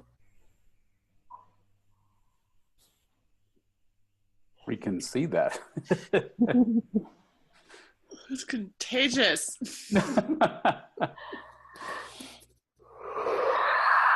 Swish, swish, swish, swish, swish, swish.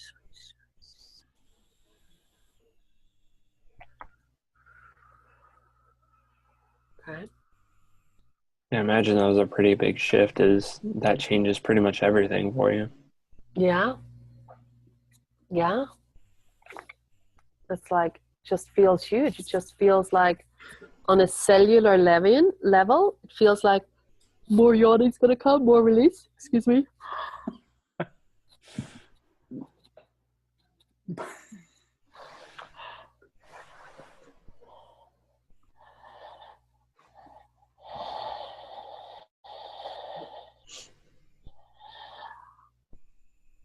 It just feels like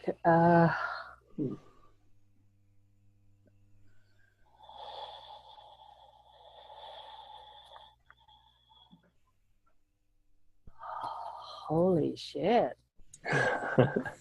Just feels like all of that energy that I have been holding on a cellular level, especially around here, as I'm yawning, more is about to come. I take opportunities of release when they come. It actually, I can feel it actually releasing from the cells. I can feel the cells shift in this whole area. It feels, the inside of my mouth feels different. My throat feels different. It feels clearer on a cellular level. Still feels like there's congestion here.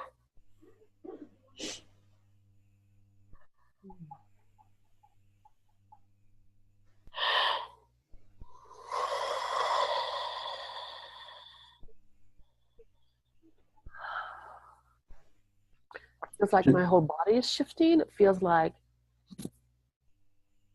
I feel so much lighter. I feel so much clearer. It feels like my body is less dense, if that makes sense. With Remember when we first stated the outcome, what she wanted? She wanted to feel clearer. yawn, it's like density is just leaving my body. More's coming. I apologize for this, but I want to take the opportunity as it's coming. I feel it too, Barb.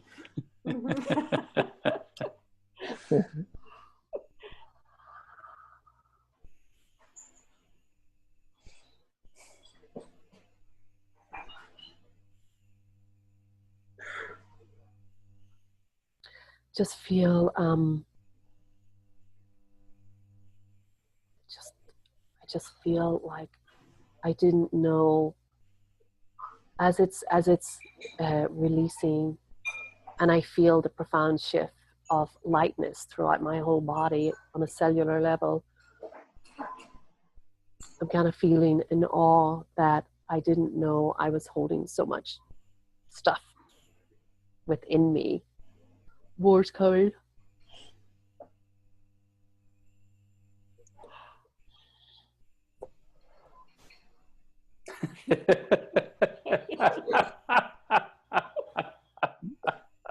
If everybody does it at the same time, I'm gonna get a screenshot of all of us. Is the you of the future, does she have allergies? Oh no. Her body. I thought not. I mentioned that as a potential place for her to go in the future as well. Kind of a subtle hint that she can release allergies.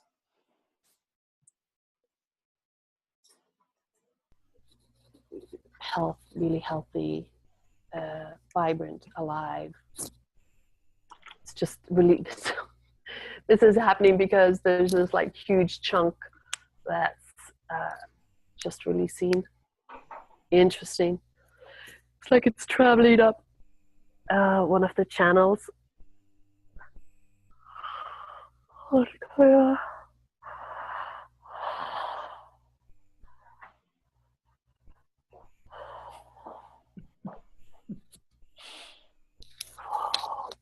Here we go, the other side. Sorry about this, Shawn, but this is just such an incredible release. We don't stop this puppy. Let it go.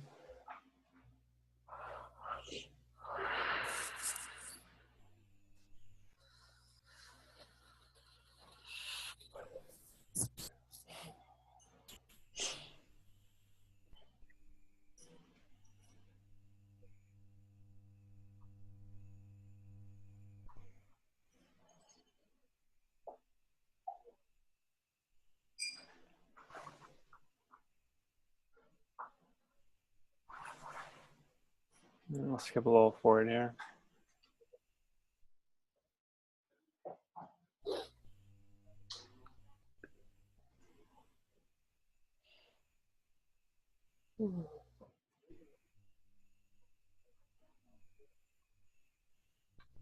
So I feel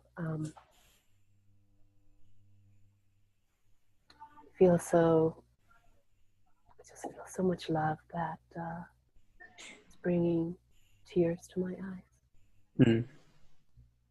Just this presence throughout my whole body. Throughout all of that's what the release was. The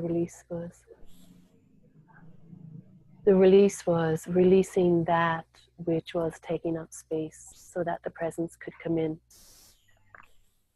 and kind of be in that space.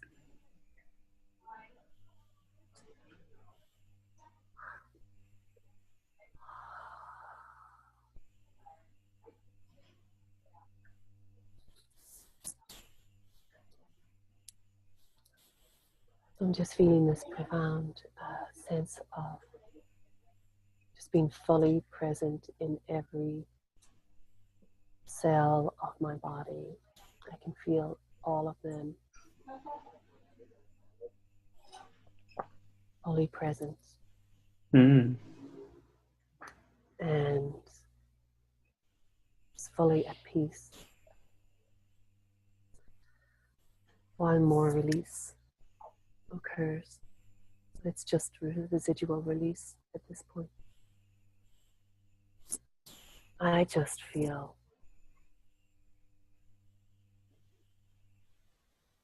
love. I just feel so much love. Good. And peace.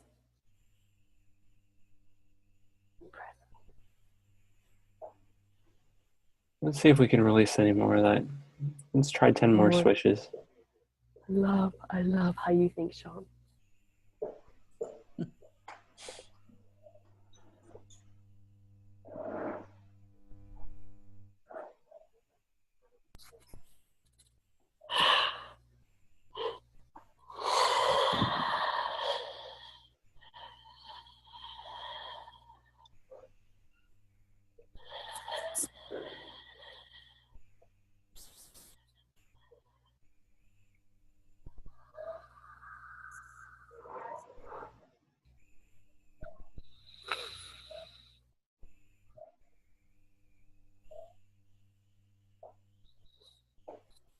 So it's swish, swish, swish, swish.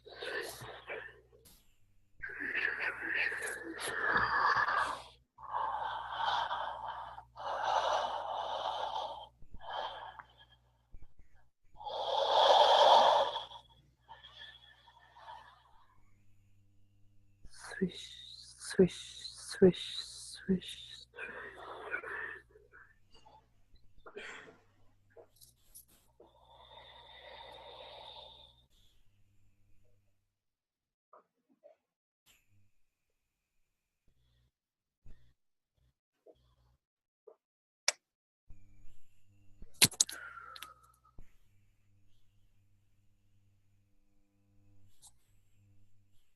It's like as more space is being made, it's like the presence is getting stronger. Stronger. Swish, swish, swish, swish.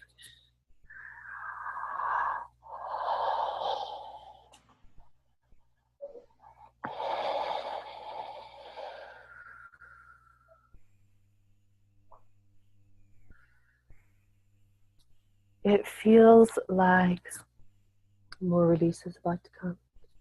Mm. Feels like all of those old pictures, the stuck energy from my childhood that I'd been holding on to, that was creating these blocks for me, they're just going. The pictures are just, the whole picture is just that whole snapshot of whatever they were is just being released. It's just Beautiful. going.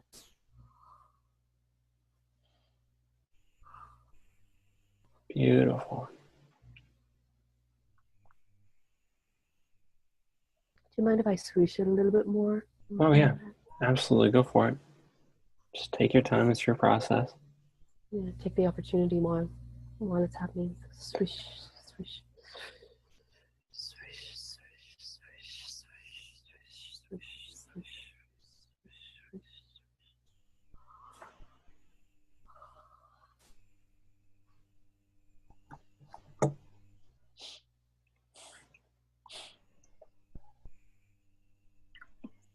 It's just remarkable.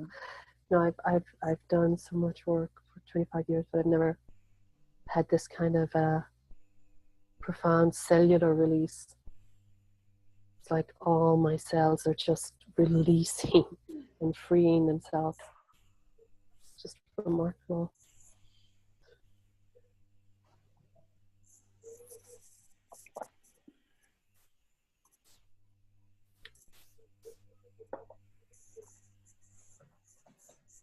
Cool, bananas. Yeah. What I find with the swish is that you do it once and it's amazing and some incredible things happen. And then just about every time I've done it with myself or somebody else, you got to do it the next morning as well. Awesome. Yeah, I did feel that this wasn't just it. Yeah, this is, and actually even after this call, I am going to sit and just continue it for a while as well. That's remarkable. That's remarkable.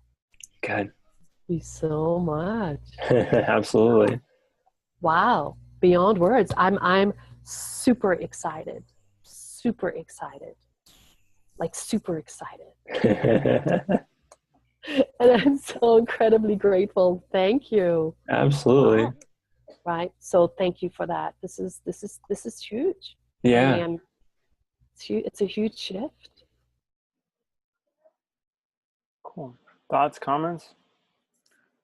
Definitely saw a lot more of the shift continuing, and at the end there, for me, it was a lot more noticeable. Aine, how long ago was this that you did this? What was the date, Shawn? It was during the fires here in Northern California. About a month, maybe a little bit longer. Maybe about 5 weeks, yeah. Because I had this ready to go about 3 weeks ago. I could have done that, but then when I taught the slide of mouse, so yeah, I'd say about a month. So I'm curious, Aine, what you have noticed is different over the last month.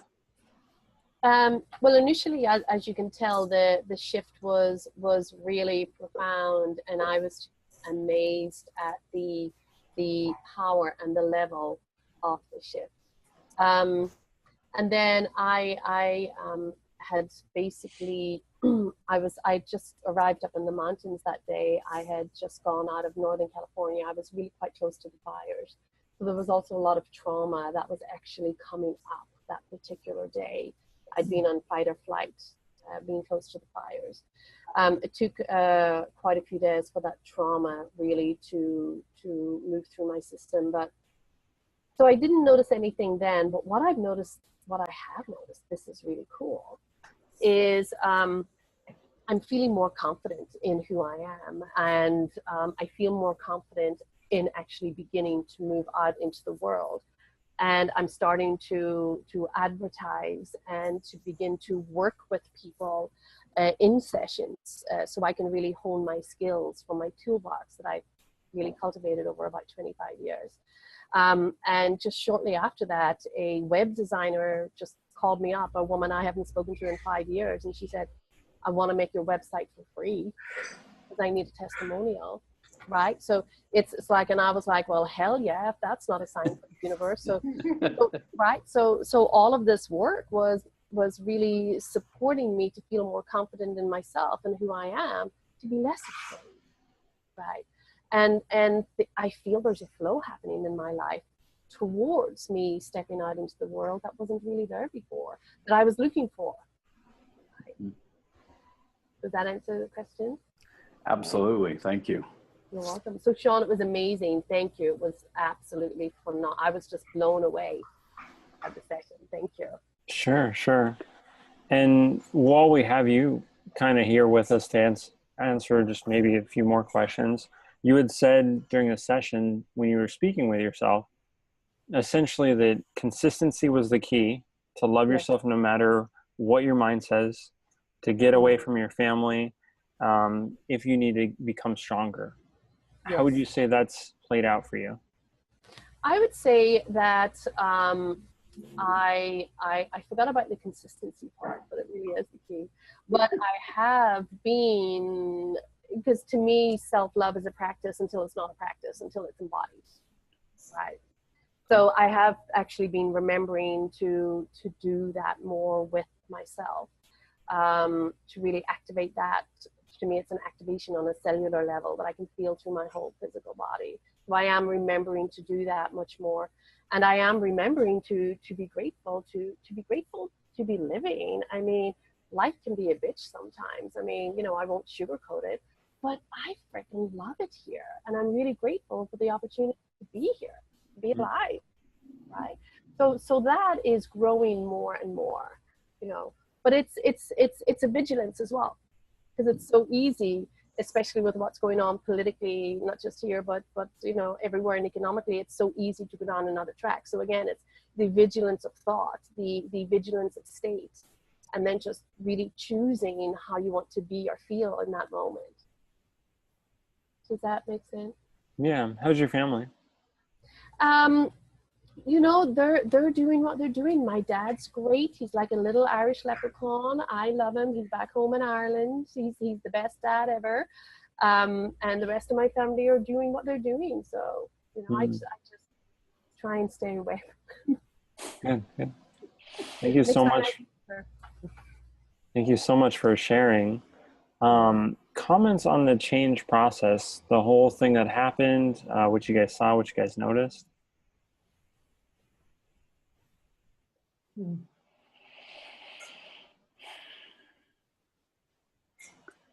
One of the things that I am just amazed at, Shawn, every time I see it, is you're just so fluent in all of this.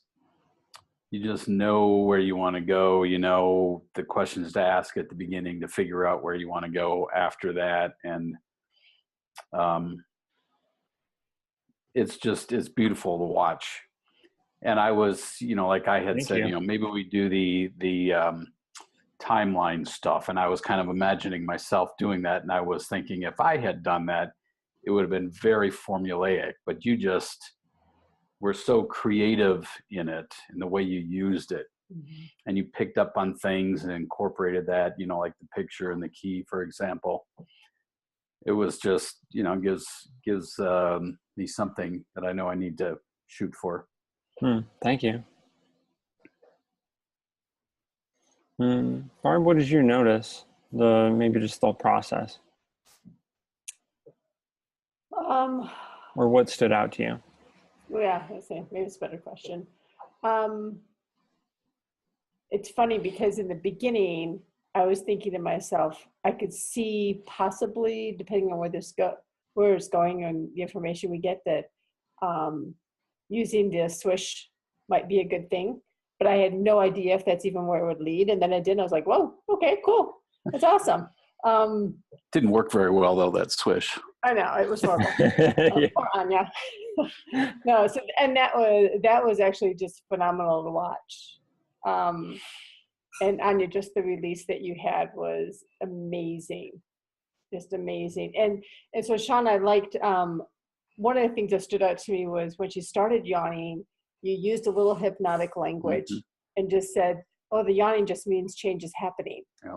Which, you know, some people might feel subconscious about all that yawning that's going on, but it's almost like you gave her permission, just keep on yawning. And Anya just loved it, kept going with it, and just kept going. And then one of the things I liked, Anya, when you were doing it later, is when you're doing the swish and you're yawning, but you're doing this swish, swish, swish, swish. And I was like, that is really cool, because for you, that was just kind of the kinesthetic way for you to keep that swish going as you're releasing the energy. And to me, that was just really, really wonderful to watch, because it just kind of thought, okay, when people start doing things that might seem like, what's going on there? Just let it go and let them do what they need to do. So it was a really good lesson. Valerie, what did you notice stood out to you? One thing that stood out was at the very beginning of the session, you kind of paused and were instructing us on how the physical location of the throat and the chest was the lack of self-expression, or I forget exactly how you put it, but you pointed that out early on to us. But then as the session unfolded, it certainly confirmed all of that in how, Anya, you were talking about putting yourself out there and talking about coming kind of full circle to how you would express your best self-love. I thought that was all, and like honoring yourself is kind of one of the themes that I noticed throughout all of it. I thought that came full circle nicely. It was really consistent, right? Definitely. There was one book on exactly that, like the somatic illnesses. I forget who showed me that. I want to say it's a member of the group, but I'm not sure who showed me it. But it's just like that. Like, oh, your throat means lack of self-expression. Your back means something else. Say you can heal yourself. Is it? Yeah, that was Robert, I think. Yeah. Okay. What's that woman's name? I can't think of the woman's name. Louise Hay. Oh, that's it. Thank you. So Louise Hay, you can heal yourself. Yes. Yeah, that's good. I kind of just want to walk through the process that I saw, and just for you guys to kind of get an understanding of general, like overall big picture kind of thing. So when I first go in, what I want to know is I want to know a whole bunch of questions surrounding the problem. How is it a problem? How is it affecting your life? And then with a lot of my experience, what I'll see is they'll tell me about it, and then I will kind of make the connections, how that's affecting somebody in their life. So for example, we're going through it and she's telling me that she has a block, she's stuck, and that she can't go out there and express herself in life. Now, what I usually see when people have that kind of problem is it leads them to having relationships that are limited. It leads them to have businesses that are limited. It leads them to have a whole bunch of constrictions about who they are, who they should be. And so it has a bunch of implications about how somebody's going to live their life as well. And so what I first want to do is I just want to get a really good understanding of the problem. I want to elicit it in all its forms, which is what I did there. How is it a problem? How is it affecting you? And then what I want to know is I want to know the structure of the problem. So I do X, Y, and Z, and that prevents me from getting my outcome. And I want to know it exactly between Y and Z, this happens, and this is what stops me from getting this. And then what I can do is I can compare that with the different kind of structures that I've seen, that if you have this in place, then it'll lead to success, compared to if I have this belief, that's going to prevent me from success. So I kind of see it like a mathematician, where you're trying to fill in the missing part, the missing belief, the missing identity, whatever it is that they need to get to where they want to. And sometimes they have all that within them. Sometimes they're just missing that little piece that if they had that, they could go to that place that they need to. Once I have that, once I got a full understanding of the problem, then I determine kind of the best way to go about that. Whether it's they need to get over a limiting belief, whether it's they need some knowledge of what they're capable of. It could be some metaphor of helping them get past whatever they're stuck on. It just kind of all depends to what they would respond to, what they would enjoy, and what would get the best chance at getting them the outcome. So for this one, I recognize that Anya's a very visual person. I also noticed that she was very good with her imagination. So parts integration, it could have been somewhere we could have gone here, but I felt that this was much more appropriate for her because she was a much more visual, imaginative person, and she absolutely enjoyed the journey of going on her timeline and finding that future her. The next thing is to really build that up, to show her what it would be like to have that future, to show her what it would like to have that change. So most of the time when I do work with clients, what I'll do is I'll have an introductory session where I'll go ahead and I'll figure out their problem, and then I'll kind of just address what it would take to get past that problem. And then after that, the sessions will usually just be an hour where I'll go through and elicit what's going on now, what's the problem, what they need, and it'll be a very similar process. However, I get more information up front. And so usually that's more change on the back end, or if you want to count it like individual sessions, there's more time for change there. It kind of fits more appropriately. But those are usually bigger kind of long-term strategies, just depending on what's going on. So then once I have the whole problem, then I have the bright future as well. And then I go through the change process. In this one, I deem that this one was probably the best because she was imaginative. We go all the way through that, do a little bit of synesthesia. I observe along the way where she's at, what she also needs there. A lot of different things I'm using in NLP, whether it's sensory acuity, whether it's the same words, whether it's auditory, digital, those kind of language predicates. And then at the end of that, I noticed that she needs one more thing. And I think I had this a little bit before that, but I knew that I wanted to make it so that she had an additional resource that she could deal with that judgment, deal with that guilt, all those negative feelings. Because as the structure of her problem is that she's going and expressing herself, and then she feels this guilt from her family, this judgment. And so what I want to do is every time that she feels that judgment, I want to turn that into the bright future. So it's kind of a change within a change. If you look at the whole thing, it's, negativity, guilt, and holding myself back, this fear, this judgment, and then you transform that bright future, this wonderful Anya of the future. Okay, so that's the overall thing. And then the swish is also the same thing, where you have the judgment and then you swish into Anya the bright future. But you take that and you put that in the process, and then you have that as a structure that anytime it comes up where she has this semblance or this feeling of judgment coming up, then she can transform that into that bright future right there in a moment. And so that's more into the tools, the concrete. This is what she has to go forward with that. Once she has that, I noticed the whole release, which was definitely beneficial and beautiful to watch, and seeing that happen and occur. And then what I see, my hope, my outcome for the whole thing, is that going forward, if she ever has the time where she starts to feel judgment, then she'll turn that into the bright future, and she'll be more compelled to go after that. So that's kind of gist of it in a nutshell.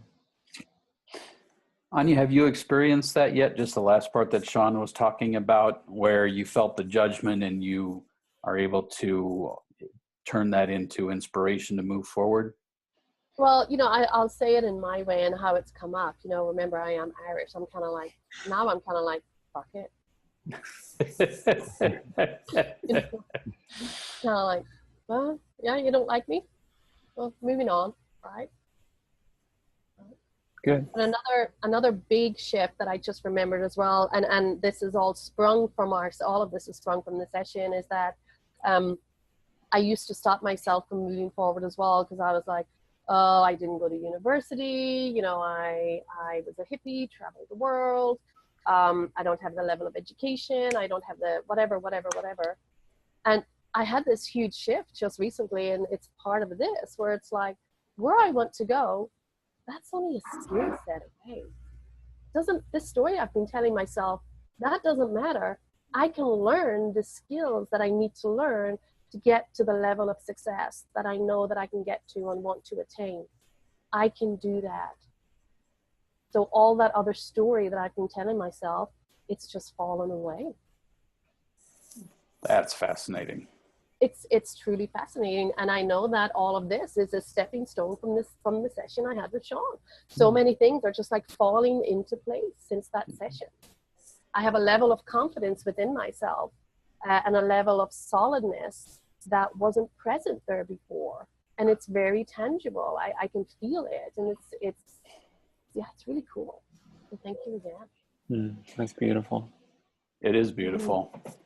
I'm curious what your level of exposure to all of this kind of thing, whether you knew it as NLP or something else, what your level of experience of it was before you met Shawn. You mean just the NLP?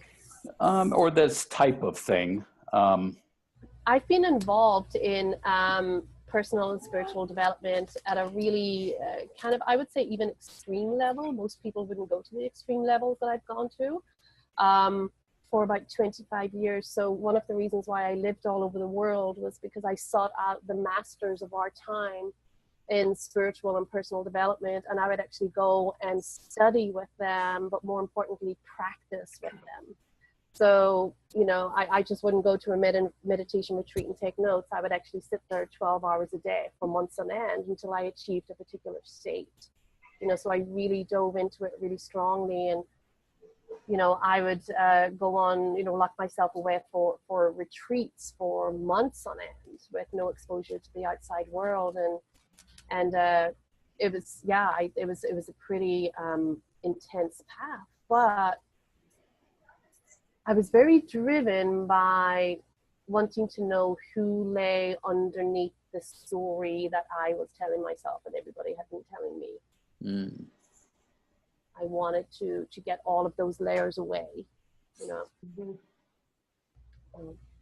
And you did that primarily through NLP techniques? No, it was through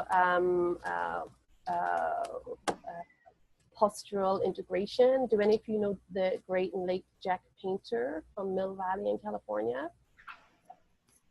He was just a master of postural integration, and I studied with him for many years, and I studied with different metaphysical masters and all of these like really far out there people, Tibetan Buddhist lamas. I go into monasteries for months on end, and just different modalities, whatever I felt was the next step for me. And it would always be in front of me, and there was no doubt. And NLP now is the next step. So just before Shawn and I connected, I did take my first NLP workshop. And it was a 4 or 5 day intensive, so about 11 hours a day or something like that. Pretty full on. It just got me really excited because it felt like that the NLP was energetically how I felt it. It was kind of the glue that's energetically bringing everything that I've learned and practiced together throughout these 25 years. And I've been looking for that. And I've been looking for the next step also, which is NLP. Wow. Very cool. Yeah. But Shawn, you know, it's like you have such a level of mastery, you know, as Stephen, you know, really you do, as Stephen was saying. And, you know, and I'm like going, how do we get to be like Shawn? how do we get to be like Shawn? Right? Thank you so much. I've been asking the same question. Yes. Thanks, guys. Any other questions, comments, observations, or anything going forward? Small question. The morning after you had this session, did you have a hangover? You know, it's not, I was really traumatized and in shock because I basically fled the California fires. The fires were only 5 miles from me. So I was processing that. But I do feel that if I had not been processing it, I would not have had a hangover at all. it just didn't, if anything, I think I probably would have felt quite elated, but there was such a strong trauma aspect to deal with that was overriding that. Do you have any kind of personal belief that the close proximity to physical danger facilitated this process for you?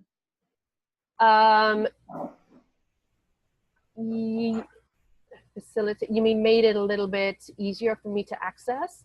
A little bit closer to the surface?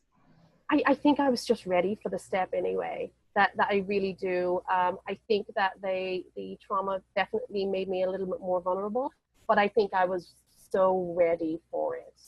Yeah, absolutely. Yeah. Well, thanks so much for sharing with us. We definitely appreciate that, and you being vulnerable for us or with us. I mean, that's definitely a brave thing and a beautiful thing to share with us, especially some strangers that you just met. But I'll tell you, these guys are some amazing people in themselves, and I felt vulnerable in front of them as well. And if there's somebody to feel good or when you're in a vulnerable process, it's definitely these people. Yeah. Thanks, everybody. Thank you, Shawn. Thank you, everybody. Thank you, Anya. That was fantastic. Yes, thank you so much. Sounds good. Beautiful. Thank you, Shawn. Thank you definitely so much, everybody. Thanks, Shawn. Definitely. Thanks Okay. again, Anya. Yeah, We'll see you thank you, guys. Anya. Thanksgiving. Okay. Bye. See you, Bye-bye. Valerie. Thanksgiving. Bye. Happy Thanksgiving. Yeah, thank you.